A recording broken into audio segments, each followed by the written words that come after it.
Assalamualaikum warahmatullahi wabarakatuh. Di sini saya dari kelompok 4 akan menjelaskan materi perpajakan mengenai pajak penghasilan final dan pajak atas transaksi tertentu. Sebelumnya, kelompok kami beranggotakan 3 orang. Yang pertama, Sylvia Ayu dengan nomor NIM belakang 089, kedua Yulia Puspita dengan nomor NIM belakang 102, dan yang ketiga Nuzula Aulia dengan nomor NIM belakang 105.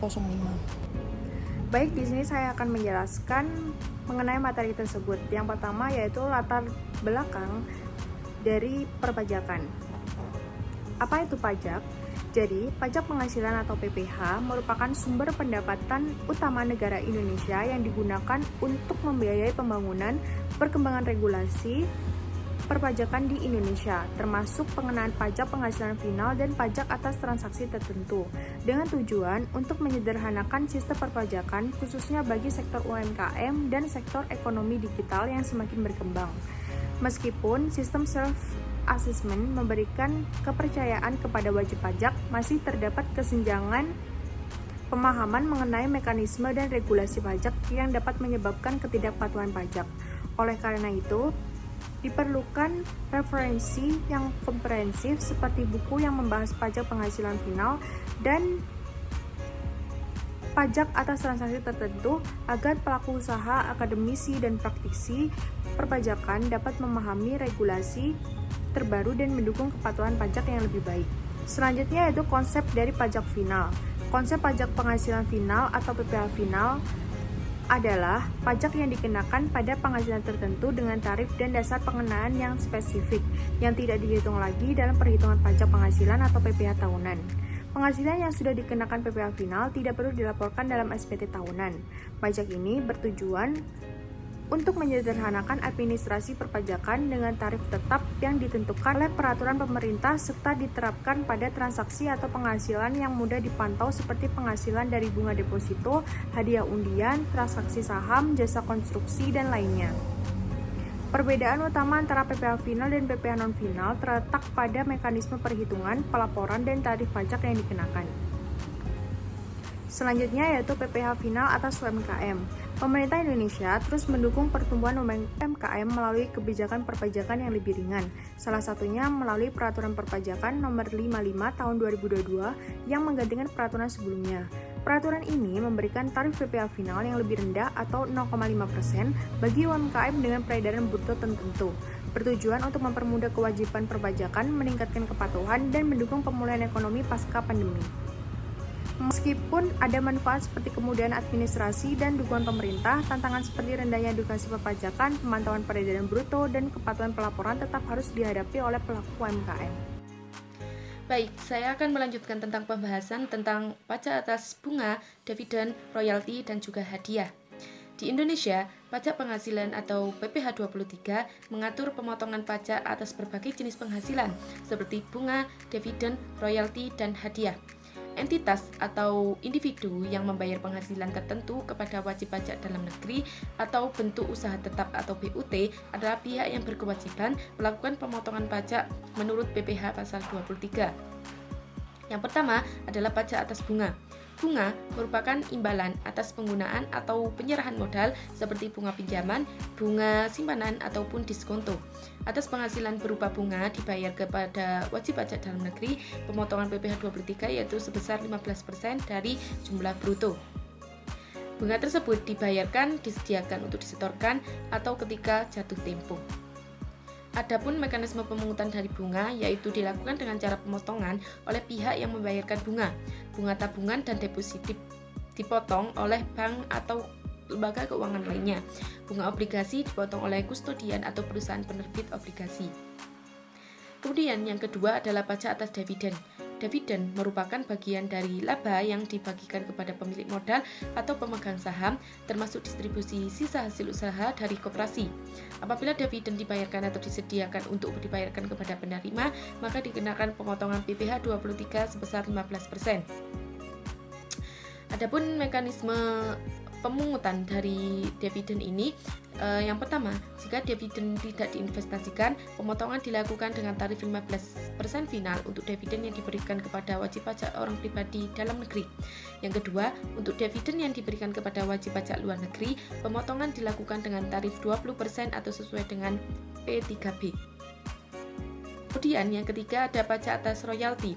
Royalti merupakan kompensasi atas pengguna hak seperti hak cipta, hak paten, merek dagang, desain, dan lain sebagainya.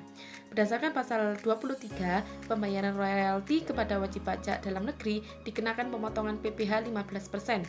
Pemotongan dilakukan saat royalti dibayarkan atau disediakan untuk dibayarkan. Kemudian yang keempat ada pajak atas hadiah. Hadiah, penghargaan, bonus, dan sejenisnya dikenakan pemotongan PPh pasal 23 sebesar 15% selain yang sudah dipotong oleh PPh pasal 21. Jika mereka tidak memiliki nomor pokok wajib pajak, maka tarif pemotongan PPh 23 akan menjadi 100% lebih tinggi. Selain itu, PPh pasal 23 yang telah dipotong harus dikirim ke kas negara paling lambat tanggal 10 bulan berikutnya setelah pemotongan tersebut. Pelaporan pemotongan ini dilakukan melalui SPT masa PPh 23 yang harus dikirimkan paling lambat tanggal 20 bulan berikutnya setelah masa pajak berakhir. Kemudian mekanisme pemotongan atas hadiah ini, yang pertama ada untuk hadiah undian, pemotongan dilakukan oleh penyelenggara undian dengan tarif 25% final. Yang kedua, untuk hadiah dan penghargaan yang diberikan kepada karyawan, pemotongan dilakukan oleh pemberi kerja dengan tarif progresif.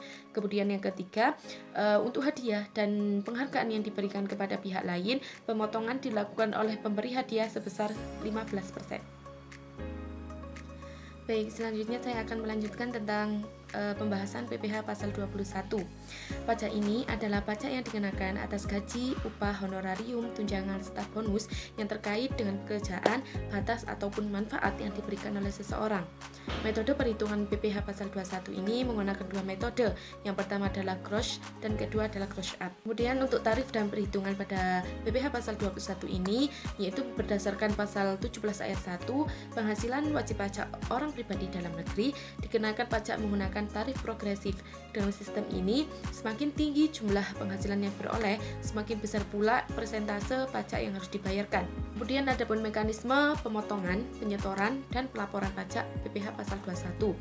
Pemotongan, pengurangan pajak dilakukan saat pembayaran penghasilan oleh pihak yang berwenang, seperti perusahaan, bendaharawan, pemerintah, dana pensiun, atau penyelenggara kegiatan. Yang kedua adalah penyetoran, paling lambat pada tanggal 10 bulan berikutnya. Kemudian yang pelaporan wajib diserahkan paling lambat tanggal 20 bulan berikutnya.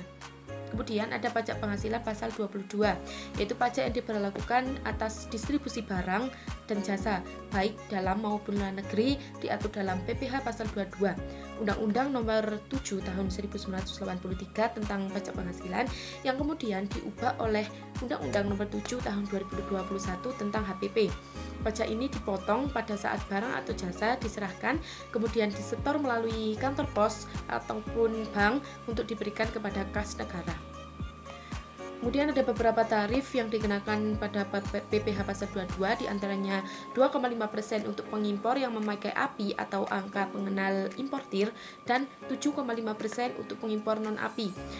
Kemudian tarif sebesar 1,5% dikenakan pada pembelian barang yang tidak termasuk dalam PPN tidak final. Kemudian penjualan hasil produksi tertentu seperti kertas sebesar 0,1%, semen 0,25%, baja 0,3%, otomotif 0,45%, dan semua jenis obat 0,3%. Kemudian ada hasil produksi di sektor migas dikenakan tarif 0,25% dari penjualan yang termasuk PPN untuk BBM, 0,3% untuk penjualan yang tidak dikenakan PPN untuk bahan bakar di luar Pertamina, 0,3% untuk penjualan bahan bakar gas, dan 0,3% untuk transaksi penjualan pelumas. Kemudian ada pembelian bahan untuk industri sebesar 0,25%, kemudian ada impor komoditas sebesar 0,5%, kemudian ada ekspor komoditas sebesar 1,5%, penjualan kendaraan bermotor sebesar 0,4%, 0,45%, kemudian penjualan emas batangan 0,45%, penjualan barang mewah seperti rumah beserta tanah, kondominium, apartemen, dan lain-lain dikenakan pajak sebesar 1%, 5% untuk penjualan barang mewah yang tidak termasuk PPN dan PPNBM. Kemudian ada pun pajak penghasilan pasal 23. Ini merupakan pajak yang merupakan potongan pajak dari pengeluaran wajib pajak Indonesia terkait dengan kegiatan usaha atau transaksi tertentu, jasa, hadiah, ataupun penghargaan. Kategori pendapatan yang termasuk dalam PPh 23 antara lain bunga, royalti, hadiah, sewa, serta layanan teknik, manajemen, ataupun konsultasi. Adapun mekanisme pemotongan, penyetoran, dan pelaporannya, pemotongan dilakukan pada saat pembayaran atau saat penghasilan telah jatuh tempo. Dilihat yang mana yang lebih dahulu. Kemudian ada penyetoran harus dilakukan paling lambat tanggal 10 bulan setelah masa pajak berakhir.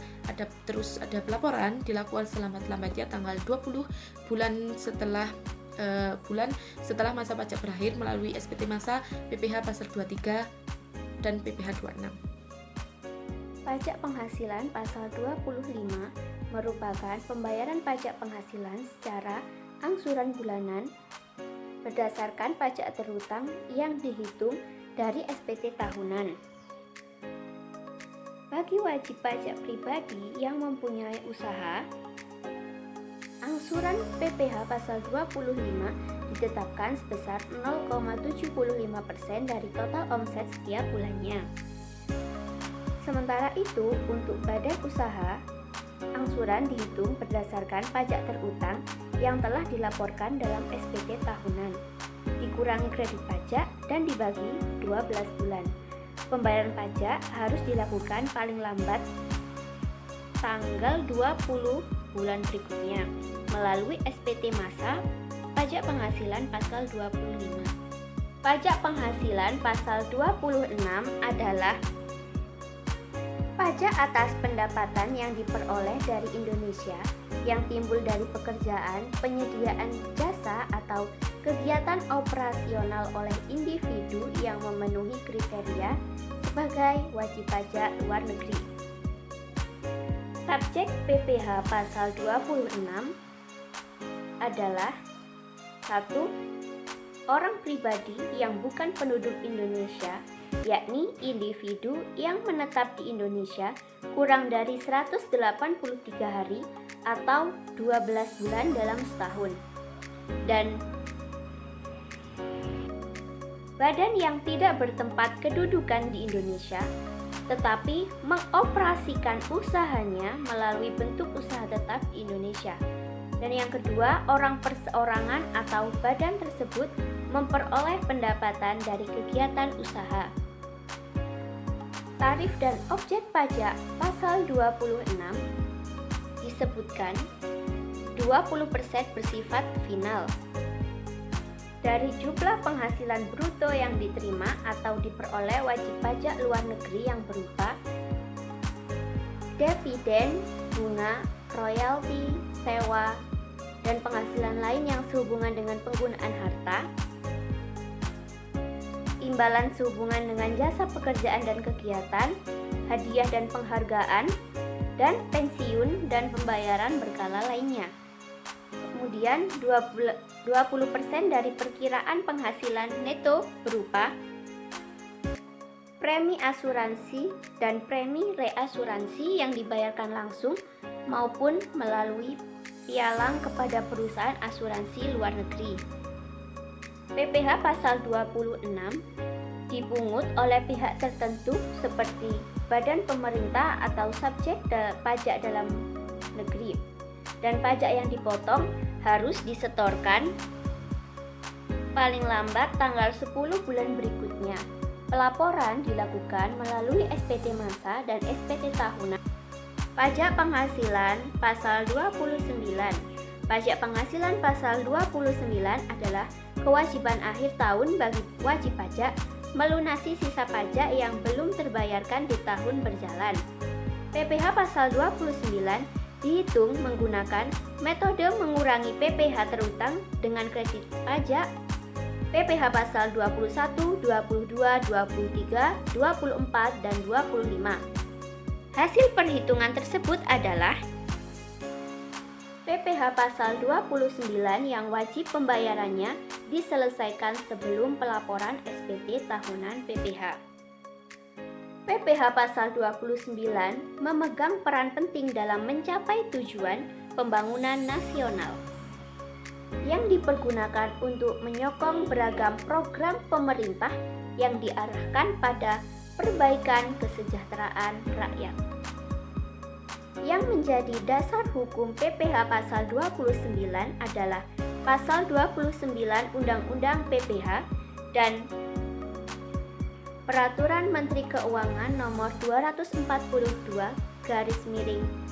Peraturan Menteri Keuangan 0.3/2014 tentang tata cara pembayaran atas transaksi digital. Pemerintah Indonesia telah menerapkan kebijakan perpajakan untuk transaksi digital guna menciptakan keadilan pajak antara pelaku usaha konvensional dan digital, serta untuk meningkatkan penerimaan negara dari sektor digital.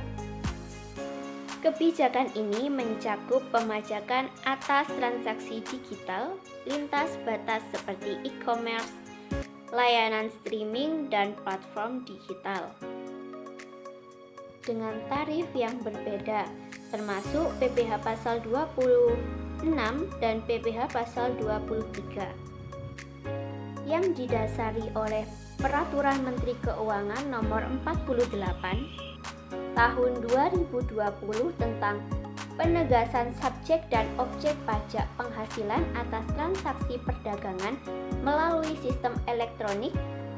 PMSE menetapkan aturan yang mengatur pengenaan PPh atas transaksi digital. Dampak ekonomi dan implementasi di Indonesia yakni 1. Peningkatan penerimaan negara, 2. Keadilan pajak, dan 3. Dorongan bagi UMKM digital. Adapun implementasinya di Indonesia adalah 1. Registrasi dan kepatuhan, 2.